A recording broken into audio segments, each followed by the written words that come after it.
Capítulo 5. La Voz del Pueblo, periódico quincenal y el único que se publicaba en la provincia, me saludó amablemente, llamándome, entre otras cosas, distinguido intelectual y abogado de nota.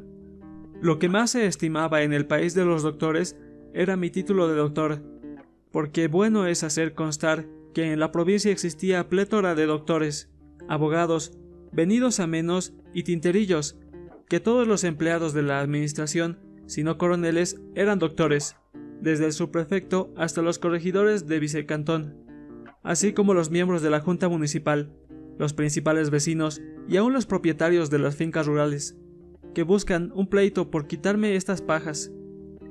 Algo más, no había hombre regularmente parecido al que no se llamara doctor, aunque el tal no hubiera cursado ni instrucción secundaria. Era una simple suposición la que se hacía acordar tal título, porque era lógicamente presumible que no existiendo en Bolivia muchas carreras a que dedicarse, un hombre de buena traza era doctor o coronel. Coroneles y doctores primaban en las calles y plazas, saludándose con la dignidad en el que se requería y miraba por encima del hombro del resto de la humanidad. Cuando llegaba a la capital algún caballero de marcial actitud, voz gruesa y mirada imperiosa, la gente no trepidaba y llamábalo mi coronel. Mas si, por el contrario, resultaba un señor obeso, con lentes engastados en oro y palabra fácil, no cabía duda que era preciso saludarlo con un sonoro «Doctor». El saludo de la Voz del Pueblo era de pura cortesía, porque la imprenta en la que se imprimiera el periodiquillo quincenal pertenecía a la familia Garavito, mi contrincante, pues tan pronto como estuviese enconado con alguien, requería el revólver y la espada, pero oportunamente colgábalos en una percha y valiéndose de la peñola, ponía en oro y azul a sus enemigos en las angostas y poco legibles columnas de la Voz del Pueblo. El saludo con el que me obsequiaba reflejaba la amabilidad provinciana, algo así como si se reconociera en mí un digno adversario, cuya tarjeta de desafío se aceptaba o cuyo guante se recoge. La Voz del Pueblo tenía 4 secciones: editorial, crónica, avisos y remitidos. En la primera tratábase generalmente asuntos de vialidad. Unas veces eran de ferrocarriles eléctricos, los que bajando por formidables planos inclinados, cual si caminaran conducidos por fuerzas diabólicas, llevaban la civilización a un pueblo floreciente.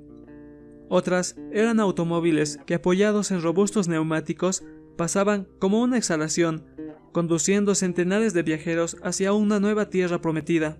Otras eran sencillamente el sobrio asno y el residente mulo, los que debían trepar las abruptas sendas que recibían pomposamente el nombre de caminos de herradura. Las fluctuosas del precio en las producciones agrícolas y las ordenanzas municipales vigentes en el año también solían ocupar la atención de los redactores, y estos 3 temas, unidos al de la fundación de la heroica ciudad por el licenciado Nuño Pérez en el año de gracia de 1560, que solía publicarse el 22 de abril, constituían el tema editorialesco obligado en los numerosos quincenales de la Voz del Pueblo. En la crónica solía darse cuenta de las enfermedades de los vecinos importantes, de los matrimonios, bautizos, velorios, saraos, aptapis, onomásticos y comilonas. Llamábase a ese espíritu criollo exagerado y mistificador a las comidas banquetas y a las reuniones íntimas saraos. Inútil decir que el anfitrión siempre era amable en los primeros y la cultura de los dueños de casa siempre proverbial en los segundos. Describíase el local en el que celebraba la fiesta como si estuviera alumbrado por la lámpara de Aladino, y enseguida enumerábanse a los concurrentes por orden de sexos y de estados, anteponiendo a cada nombre un adjetivo. Juntamente con las noticias sociales, insertábase los avisos: Julio Garavito, abogado, despacho, calle Junín, horas de consulta de 1 a 4 p.m. Carlos Garavito, sastre, taller, calle D, Roberto Garavito, componente de relojes y recortapelo por 30 centavos. También pinta carteles y retoca imágenes. La sección más importante de La Voz del Pueblo componía los remitidos. Insultábase en ella sin reparo alguno, y se decía enormidades, sin que ningún velo creativo creyera oportunamente para tapar ciertas crudezas. El honor de los hombres y el de las mujeres salían a lucir con igual facilidad, causando perjuicios irreparables muchas veces y aterrorizando al vecindario, que temía ver su nombre estampado en letras de molde o en alguno de los libelos que firmaban los hijos de la Guanapata o de los amigos de la justicia. La sección remitidos era lo que daba vida a la voz del pueblo. Una vez que los suscritos no solían pagar y que el resto de la población leía de prestado, lo mismo más o menos pasaba con los avisos, o estos se ceñían exclusivamente a la tribu de los Garavito, como graciosamente la llamaba don Eleuterio Montes de Oca. Eran pues los remitidos y nada más que los remitidos, los que nutrían la voz del pueblo e iban dándole 4 años de vida famélica y nerviosa, ya que la tal voz del pueblo parecía una mujerzuela histérica, de esas que rompe y rasga, que lo mismo prodiga favores, que descarga botellazos o se arranca con una puñalada. El primer domingo que pasé en la heroica villa, don Eleuterio Montes de Oca me manifestó que su salón se encontraba a disposición mía y que me preparara para recibir las visitas de los principales vecinos de la capital. En consecuencia, a la 1 del día encontrábame ya instalado en la espaciosa habitación que conocemos y a la que don Eleuterio daba enfáticamente el nombre de salón. Hacía poco tiempo que estaba instalado allí, cuando comenzó el desfile de gente estirada y ceremoniosa, que llevaba la ropa con esa poca gracia y poca soltura de quienes acostumbran vestir bien solo los domingos.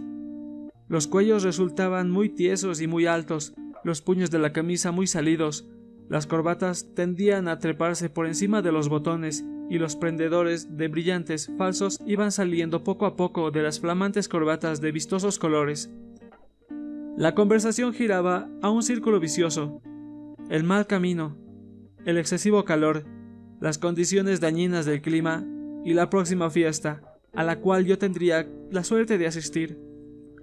El subprefecto de la provincia, un comandante herido en una batalla perdida en las tinieblas de la historia de nuestras guerras civiles, entró en compañía de 5 o 6 individuos, todos los cuales pertenecían al servicio administrativo. Don Eleuterio, con quien no hacía muy buenas migas, presentómelo ceremoniosamente, y el subprefecto a su vez hizo lo mismo con los demás. Don Enrique Garavito, subadministrador de correos; don Pedro Garavito, juez instructor; don Plácido Garavito, corregidor; don Manuel Garavito, candidato al Partido Liberal a la Diputación de la provincia. La tribu de los Garavito tenía una historia más o menos parecida a la de la generalidad de los cacicazgos criollos de la provincia. Ignacio Garavito, hijo natural de una mujer del pueblo y nacido de la altiplanicie de La Paz, llevó durante su niñez vida de privaciones y raterías. Su madre, aficionada a empinar el codo y a divertirse, propinábale palos y exigía robos.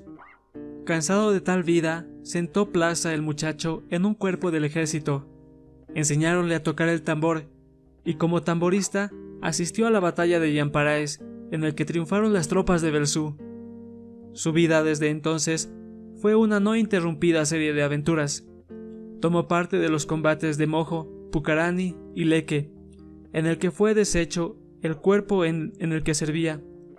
No se desanimó el mozo, siguió la carrera, y pronto, merced a su arrojo, obtuvo los galones de teniente. El teniente Garavito fue un corpulento mocetón de tez cobriza y barba rala e inculta, que no temía ni a Dios ni al pueblo. Peleó en las faldas del Calvario de La Paz, tomó parte en la batalla ganada por el general Pérez a Canelos, combatió en San Juan en las filas de aquel y fue hecho prisionero y herido. Logró fugar y escondiéndose en la provincia, cuyas montañas y villorríos le prestaron hospitalidad. Estaba escrito que el ex capitán haría fortuna, poseía una audacia a toda prueba y no conocía reparos. Entrevisitó el fin, poco le importaban los medios, su moral era la de su madre, una mujerzuela, y la de la gente de tropa de aquellos tiempos en que todo era permitido a los militares: robar, saquear, matar y después del combate ultrajar a las mujeres en el yermo altiplano y desflorar indias, cuando el jefe ordenaba el rebusque. En la tarea de hacer dinero, bien o mal, ayudóle mucho Juana Noriega, su esposa, que antes había sido su querida simplemente, es decir, Dios los cría y ellos se juntan. No tenía mejor expresión que la pareja. Por múltiples motivos interesantes, de Garavito y su mujer, él un criminal de ocasión y ella una hembra de vida airada. Ignacio Garavito tenía un hermano que, llamado por él, fue también a la heroica villa a probar su estrella.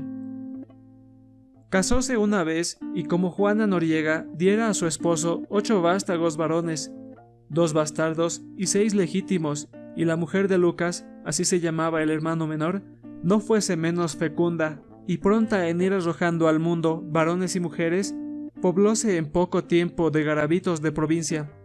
Pero como Ignacio, más vivo y emprendedor, y también más ladrón, hicióse de fortuna, y Lucas no. Hubo pronta una aristocracia y una burguesía de garavitos. Manuel María y José Garavito, militares. Enrique, Patricio y Manuel, abogados. Justo, cura, y Víctor, holgazán, hijos de Ignacio Garavito. Adueñáronse pronto de los destinos públicos y de las mejores mozas de la provincia, en tanto que 6 mujeres y 4 varones habidos en el matrimonio de Lucas, que formaban la otra banda, bien que bajo la protección de los primeros y a pesar de quisquillas, susceptibilidades y envidias, se contentaba con una existencia mezquina y monótona, en tienduchas de pulpería o en talleres de artesano. Estos últimos contribuían al poder de los primeros y aquellos, en cambio, dábanles migajas en la administración y favorcillos en la justicia que un Garavito dispensaba con omnimoda arbitrariedad. José y Víctor Garavito, sindicados por raptos de muchas menores de edad y por numerosos estupros, anduvieron algún tiempo a salto de mata y fueron el terror de la provincia. Asesorados por otros Garavitos de la rama proletaria, no respetaban ni la propiedad, ni la vida, ni el honor. Entraban durante la noche, montados y con el rifle a la grupa, en los sembradíos, echaban sus bestias a que destruyeran las plantaciones, robaban el maíz maduro, las patatas tiernas, los plátanos, que en opulentas cabezas incitaban al paladar, y con el botín marchábanse a rayar el día, sin que les importara un ardite que los vieran, el que ladrara en los anémicos mastines de los indígenas, ni el que los damnificados los llenasen de maldiciones. Por lo demás, nadie se atrevía a inquietarlos, pues de lo contrario habrían expuesto el pellejo. Tal temor era legítimo. Sucediéronse asesinatos sospechosos, indios opulentos fueron robados y victimados de la manera más cruel. Los asesinos que habían penetrado en las casas de estos, armados hasta los dientes, marcháronse con el dinero de la labor indígena, ahorrado durante muchísimos años de trabajo real por real, dejando a los hombres muertos y a las mujeres horriblemente ultrajadas. El clamor público, que suele ser certero, señaló a los Garavito como autores de los crímenes en cuestión, mas estos no se intimidaron por tal causa, sino que dieron muerte al juez instructor que organizó el sumario en que se hallaban comprometidos e hicieron desaparecer todas las pruebas. 2 o 3 asesinatos más bastaron para que los Garavito reinaran por el terror. No había abogado que quisiera aceptar un juzgado en la provincia por falta de garantías, de suerte que, como lógica consecuencia de esto, la justicia en primera instancia vio a parar a manos de un Garavito. La impunidad de la tribu quedó asegurada. Los procesos que se organizaban contra José y Víctor desaparecieron del archivo del juzgado. La parte civil creyó prudente callar y los Garavito delincuentes volvieron a la ciudad con más arrogancia que nunca, a propinar palizas a los hombres y a deshonrar a las mujeres. Los subprefectos, cuando no eran dominados por terror y hacían la vista gorda, veíanse obligados a renunciar por las hostilidades de que era objeto. Apenas se nombraba a uno y marchaba a tomar posesión de su cargo. Era recibido por los Garavito en las afueras de la villa, conducido a casa de Ignacio, donde se le esperaba con cervezas y aguardiente. Una vez allí, obligábasele a beber a destajo, debía pagar a los circunstantes su cariño. Este pago se hacía bebiendo en la misma copa. Cada garabito vaciaba una copita por el subprefecto, acompañando el acto de un brindis. El subprefecto recibía igual dosis de licor en la misma copa, con el cual pagaba al invitador, bebiendo a salud de otro garabito, so pena de ser condenado a beber de nuevo. Sucesivamente, todos los garabito bebían una copita, brindaban y recibían idéntico pago. Concluía el círculo y volvía a empezar hasta que el subprefecto, después de este largo suplicio, resultaba más borracho que una uva. Si algún subprefecto se excusaba de beber, cualquiera de los garabito pronunciaba una frase terrible: «Usted me desprecia», y entonces el funcionario, so pena de cargar con los furores de toda la dinastía, veíase obligado a apurar el repugnante aguardiente o el áspero pisco. En cierta ocasión, un viejo militar tuvo la firmeza de negarse a beber. El primer garabito vació el contenido de la copa y los demás priváronse de brindar, pero aquel buen coronel no pudo sostenerse largo tiempo en su cargo, por la cruda guerra que le hicieron los garabito, que llevaron su resentimiento hasta intentar asesinarlo varias veces. Mudó la provincia de subprefectos como los paños calientes. Salían estos a espeta perros y con las manos en la cabeza, pues tan pronto les daban, se encerradas y disparaban balazos a las ventanas de la subprefectura, en medio de atronadores mueras, como invitándolos a reuniones y folgorios, jaranas y aptapis, de los cuales tenían que salir borrachos y con muchísima probabilidad de recibir una descomunal paliza, y quizá de ser asesinados. Los garabito valíanse muchas veces de hembras de rompe y rasga. Si notaban que el subprefecto era mujeriego, así la cosa resultaba más fácil y la paliza más segura. La hija de Eva tentaba al funcionario con promesas paradisíacas, y cada promesa tenía a manera de estribillo una copita, que la flamante Dalila se daba maña para derramar en el suelo al tocarle el turno de beber. Y cuando había cortado los cabellos de Sansón, es decir, cuando había dormido las fuerzas del subprefecto por la acción del alcohol, entraban 2 o 3 bandidos con sombreros en la nuca y el garrote en la mano, y en menos de 5 minutos ponían hecho un nazareno al funcionario indefenso, mientras la mujerzuela amarraba un escándalo y él llamaba a la vecindad para salvar responsabilidades. Después de esto, los subprefectos callaban por vergüenza y se marchaban de pronto como se lo permitiera las heridas. Aquella extraordinaria mudanza de subprefectos no dejó de llamar la atención del gobierno. Pronto, así como no se podía encontrar jueces que administraran la justicia de la heroica villa, tampoco se halló subprefectos que quisieran empuñar en ella las riendas del poder. Presentóse entonces como candidato Manuel María Garabito, que había perdido su licencia final. El gobierno resolvió extender el nombramiento en favor suyo y desde entonces desempeña aquellas funciones de la provincia, como solía decir don Eleuterio Montes de Oca. La justicia y el poder estaban pues en manos de los Garabito. Faltaba únicamente la religión, el curato, para que allí se estableciera por los Garabito un gobierno aristocrático despótico, que ningún tratadista de derecho público ha clasificado nunca. El curato era necesario y los Garabito hicieron un cura, pero esta es otra historia. Justo fue el tercer hijo de Ignacio Garabito. Educado en el Seminario Conciliar de La Paz, obtuvo en sus exámenes regulares calificaciones, pero dio mucho que hacer, sin embargo, de su disimulo. Por falta contra la moral, el muchacho era un tratado humano de vicios de la peor especie. Había heredado de su padre la falta de honradez y el espíritu del latrocinio, y de su madre la lujuria. Durante el año de curso, enflaquecía a ojos vistas, poníase torvo y susceptible, confesaba con frecuencia, disciplinábase con frenesí y lloraba, pero todo era inútil. El sexo invencible triunfaba en él. Logró graduarse de bachiller, como número mediano, y con una tesis sobre la inmoralidad del alma que había copiado servilmente de Ginebra. El padre y los hermanos, que reconocían la superioridad intelectual del mozalbete, su espíritu pacato, su manera de ser reposada en apariencia, su astucia y su hipocresía, pensaron que en tela de tal especie bien podría cortarse un cura. Era tan excelente el oficio de cura, producía tan pingües entradas un curato. Justo dudó. Su sexualidad poderosa le preocupaba, pero acabó por ceder. Ingresó a estudiar teología. Graduóse de licenciado y de doctor. Tonsuráronle la rapona cabeza y cantó la primera misa con una voz de macho cabrío, que fue un primor. Merced a las influencias de su padre y a infinitos empeños, fue nombrado cura de la heroica villa.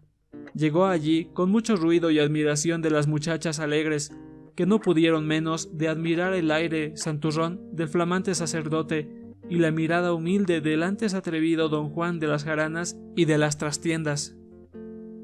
Sentó sus reales de párroco en una casita de mala muerte, próxima a la iglesia, y como la doctrina mandaba a practicar la caridad cristiana, púsola en acción, llamando junto a sí a todas sus sobrinas suyas, hijas de uno de los Garavito del tronco de Lucas, que había muerto poco antes. Sin embargo, de la mala reputación que tienen los curas de provincia, nadie puso reparo en el asunto de las sobrinas y más bien admiróse el espíritu filantrópico del santo varón. Entretanto, este enriquecíase explotando a los indígenas. Casaba 10 y 12 parejas en una sola bendición, pero eso sí, cobraba los derechos parroquiales por separado. En cuanto a los entierros, ya podía permanecer los cadáveres sepultados 4 o 5 días, si los deudos no pagaban 5 bolivianos 60 centavos, importe de los funerales rezados, suma que sencillamente solían no tener aquellos. Los derechos de fábrica, alferados, etc., fiesta con muchísimas libaciones, pirotecnia y campaneo, y los bautizos cantados dábanle ocasión a sí mismo de cosechar pingues utilidades. Cada alferado llenaba la casa, terneros de 2 años, cabritillos, corderos garañones, pollos tiernos, conejos gordos, cerdos obesos, perdices y pavos, canastones pletóricos de huevos, haces enormes de verduras, cargas y más cargas de raíces y frutas sabrosísimas, limas de Persia, naranjas, mandarinas, paltas grandes como botijos, chirimoyas que parecían senos de negras núbiles, papayas apetitosas como mulatas de carne ambarina, plátanos suaves y dulces, plátanos rollizos y de sabor fuerte, guineos blancos y oscuros, enanos regordetes, plátanos manzanos capaces de tentar con la histórica fruta del árbol del bien y del mal, y en fin, tributo de lo mejor y de lo más escogido. Al par que engordaban los bolsillos del cura, éste se divertía. Las 2 sobrinas resultaron en estado interesante, y por más que se buscó padre para los futuros de sus entrañas, no se lo pudo hallar, hasta que el pueblo acabó por convenir en que el señor cura, y nada más que el señor cura, era el autor de aquellos raros sobrinos que se habían venido al mundo de repente y a un tiempo. La indignación fue general. Las sobrinas viéronse obligadas a abandonar el caritativo asilo y el cura, con harto dolor de los Garavito, que perdían una de sus más sólidas columnas de poder, tuvo que dejar el curato. El sucesor fue don Remigio Paredes, a quien conocemos.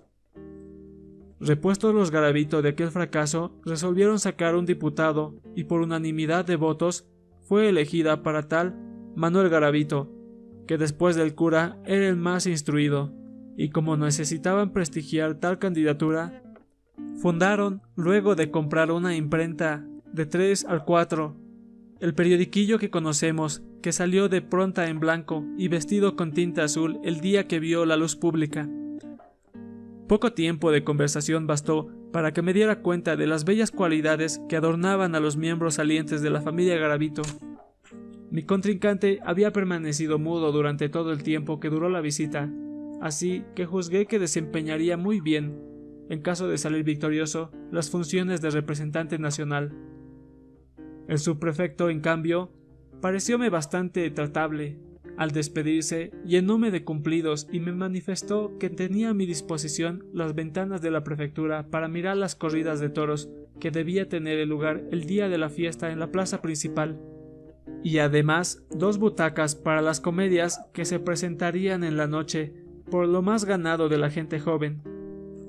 Apenas se retiraron, don Eleuterio contóme detalladamente la vida de los Garavito, hasta el 4º grado inclusive. Su narración era interrumpida por la entrada de otros personajes, pero volvía a continuar su relato tan pronto estos se retiraban.